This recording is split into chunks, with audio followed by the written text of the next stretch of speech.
Welcome to Voyage Daily Tech, the most important news personalized for you every day, supported by Voyage.com. Today we're sharing 5 stories. First, a shocking Pew Research Center report reveals 38% of 2013 websites have vanished, and how AI search is now accelerating this digital extinction event. Second, how regulators blocking Adobe's $20 billion deal for Figma and forcing a $1 billion breakup fee ironically launched the smaller company into the stratosphere. Third, a US firm called Inventwood has created Superwood, a material stronger than steel that can stop a bullet and could completely revolutionize the construction industry. Fourth, why the UK's Online Safety Act is forcing platforms like X to block news about the wars in Ukraine and Gaza, even for adult users. And fifth, how air taxi maker Joby Aviation is partnering with L3 Harris to build a hybrid autonomous craft that could replace the $30 million Apache helicopter. Let's start with a single statistic that might just change your entire perspective on the internet. Nearly 40% of the websites that existed just over a decade ago are gone, vanished, wiped from the web as if they never existed. According to a stunning report from the Pew Research Center, 38% of all web pages from 2013 are now completely inaccessible, and it gets worse. One professor of internet history says the problem has been happening for decades, stating that the average lifetime of a typical website is just a couple of months. We are living through a massive rolling extinction event for our own digital history. So what are we losing? It's not just broken links, we're losing the memory of a completely different internet. Historians describe the early web as having a wholesomeness and an earnestness that's almost impossible to find today. It was a time before algorithms dictated every click, a time of bizarre, handmade, and deeply personal websites. Think of the original 1996 Space Jam website, which is still online like a living fossil. Or GeoCities, where people built chaotic pages full of personality without worrying about going viral. So the thing is, this shift wasn't an accident. Researchers call this the move from a homesteader model to a renter model.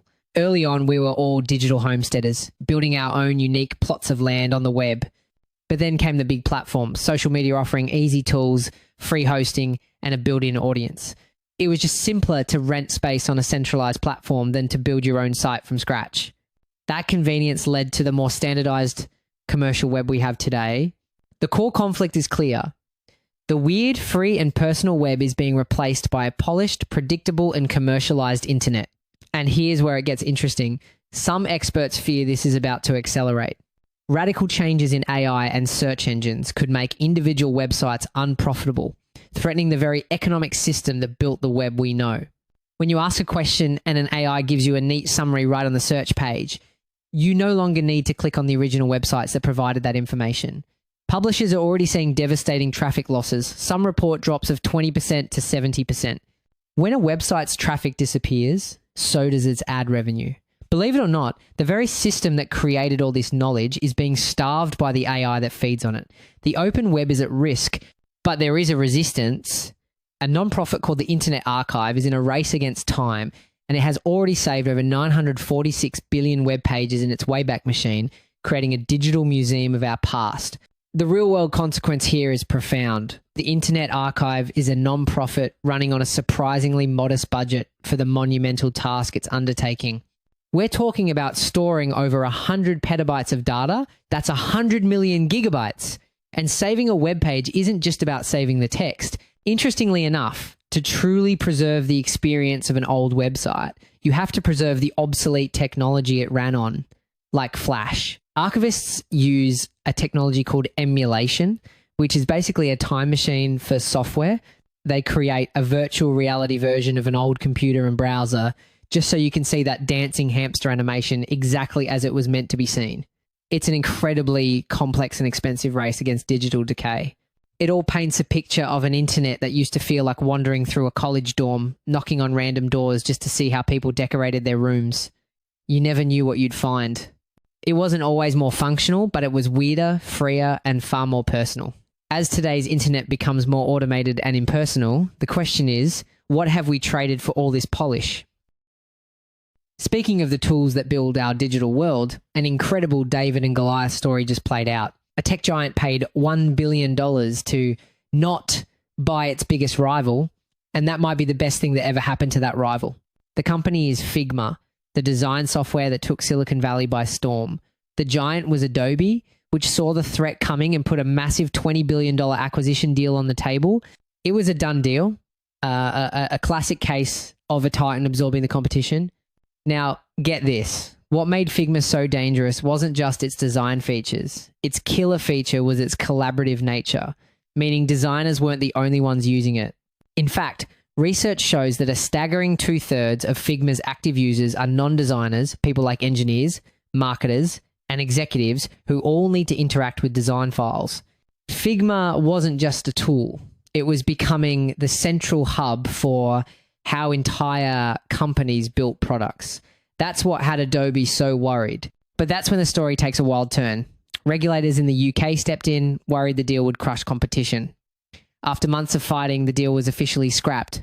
Adobe was forced to walk away and pay Figma a $1 billion breakup fee for its trouble.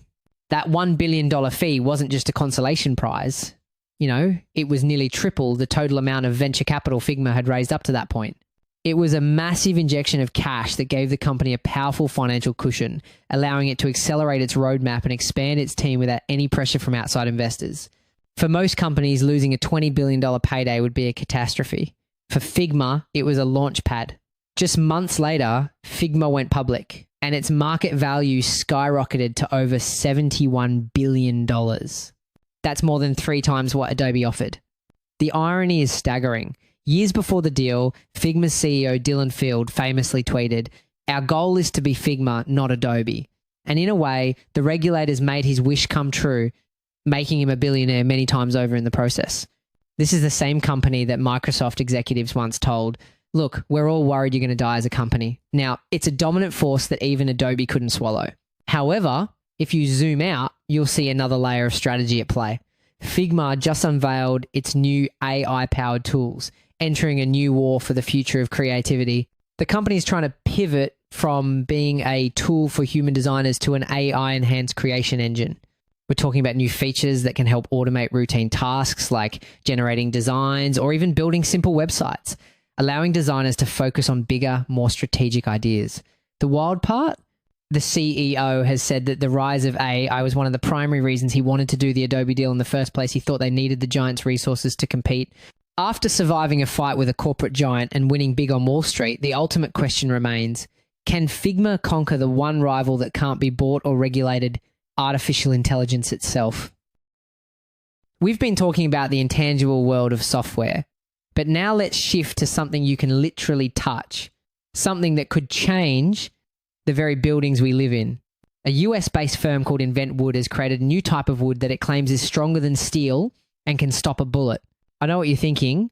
Stronger than steel sounds like pure marketing hype, but the science here is fascinating.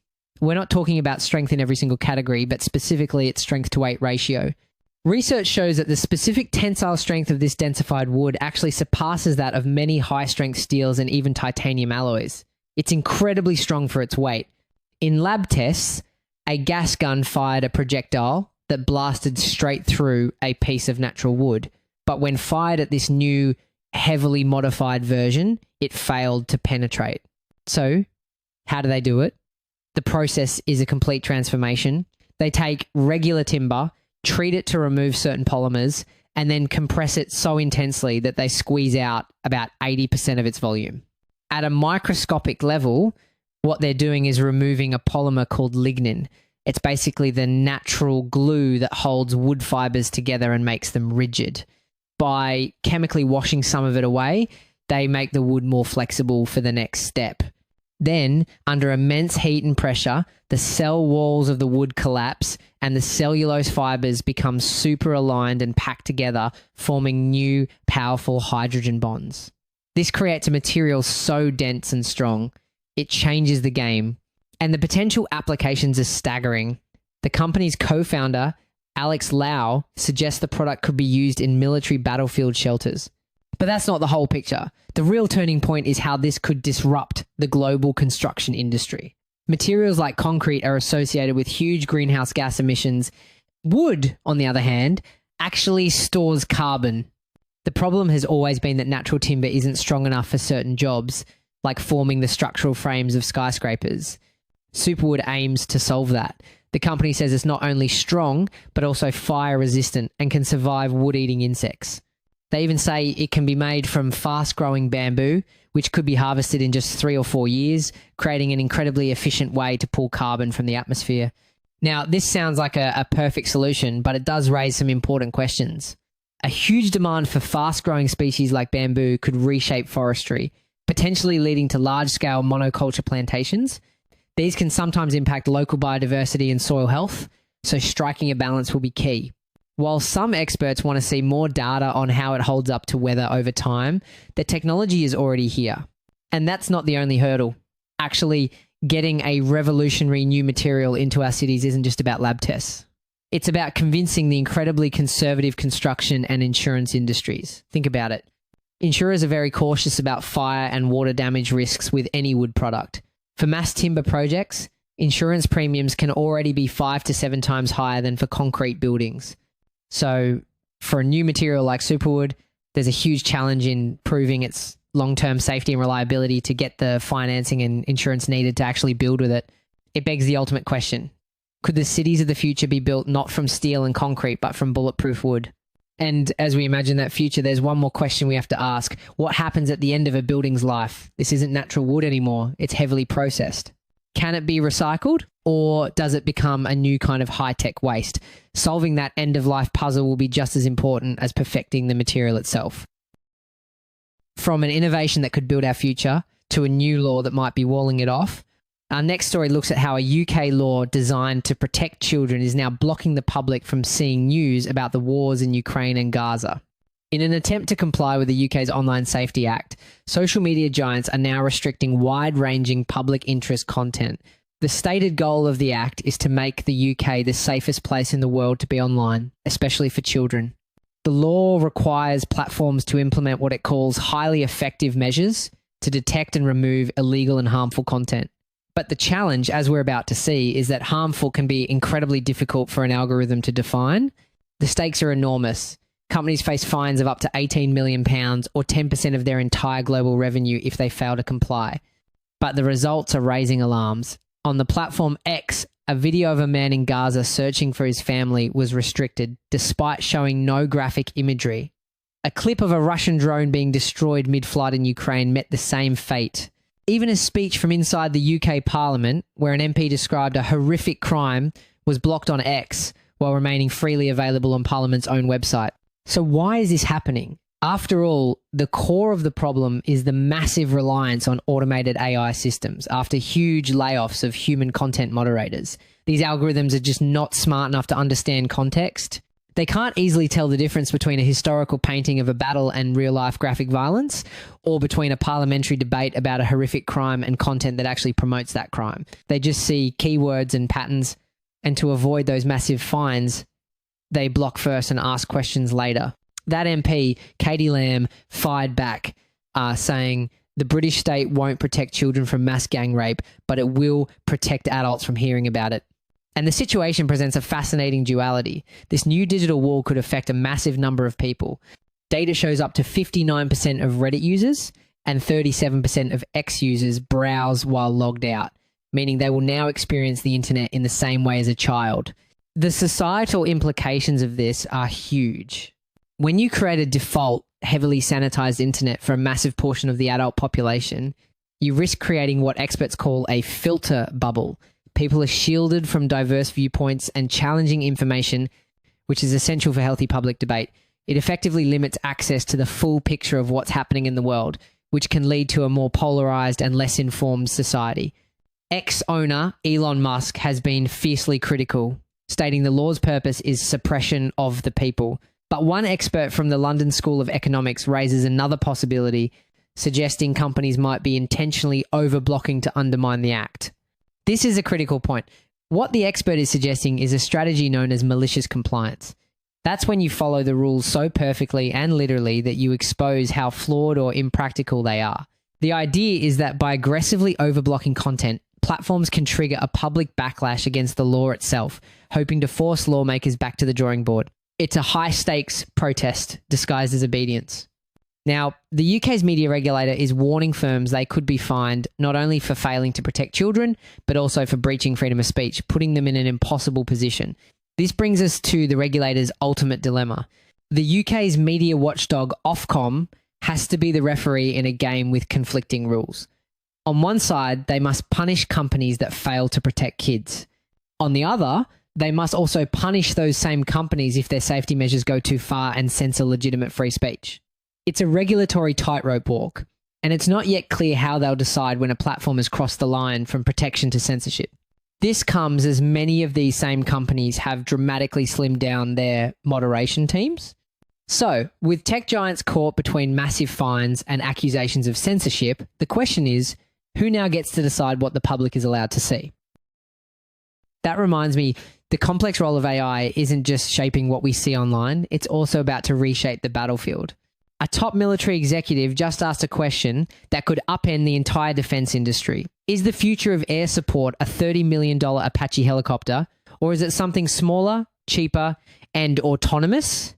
And this is a big deal because the US Army is already signaling a massive shift, planning to cut its legacy helicopter fleets and scale up investments in drones and autonomous systems. The old way of building military hardware is incredibly slow and expensive. This partnership between a fast-moving tech company and a defense veteran is designed to shatter that old model. That question is now being answered. Joby Aviation, the company famous for its futuristic electric air taxis, is teaming up with defense manufacturing giant L3Harris. And they're not just talking, they are building a next-generation military craft that can be piloted or fly completely on its own. One key detail is that you can't just paint a civilian air taxi green and send it into a war zone. This is where L3Harris comes in. They are experts at what's called hardening technology. We're talking about adding sophisticated systems to counter GPS jamming, cyber attacks, and electronic warfare threats a commercial vehicle would never face. But what really brought this to a head was the next development. Joby is known for its all-electric vehicles. This new military machine, however, based on its S4 craft, is being developed with a gas turbine. It's a hybrid powerhouse designed for a new kind of battlefield. This choice of a hybrid system reveals a critical truth about our current technology. While all-electric is great for a city commute, it doesn't work for the battlefield, at least not yet. Jet fuel holds almost 50 times more energy per pound than the best lithium-ion batteries. 50 times! For a military mission that demands long range and a heavy payload, relying on batteries alone is a non-starter, especially when there are no charging stations in a combat zone. This hybrid system is the necessary compromise. An executive at Joby went on the record saying conflicts like Russia and Ukraine are fundamentally changing how the military thinks about low-altitude aviation. The goal is no longer just demonstration, the goal is deployability and fast. So what's the mission? The project will initially focus on airborne surveillance, reconnaissance, and what the military calls contested logistics, resupplying troops in the heart of the fight. Now, when we hear autonomouses and military together, it's easy to imagine science fiction scenarios, but the initial missions will be what's called human in the loop. This is incredibly important. It means a human operator will always have the final say on critical decisions. This aligns with a key Department of Defense directive that requires appropriate human judgment, especially when it comes to the use of force. So we're not talking about Terminator just yet. We're talking about a smarter, faster way to get supplies and information to troops under fire, with a human always in control. And if you think this is science fiction for some distant future, you're wrong. The companies expect to begin testing this fall, with operational demonstrations happening in 2026. This is a direct challenge to the old guard of military hardware. It's a bet that flexible, autonomous systems will dominate the future of warfare. And it seems Wall Street agrees. We're seeing defense giant L3Harris up a respectable 30% this year, while at the same time, shares of Joby Aviation have skyrocketed up more than 100%. The race for the future of the battlefield is on. That's it for today on Voyage Daily Tech. Follow, share, and stay tuned for daily updates coming your way tomorrow.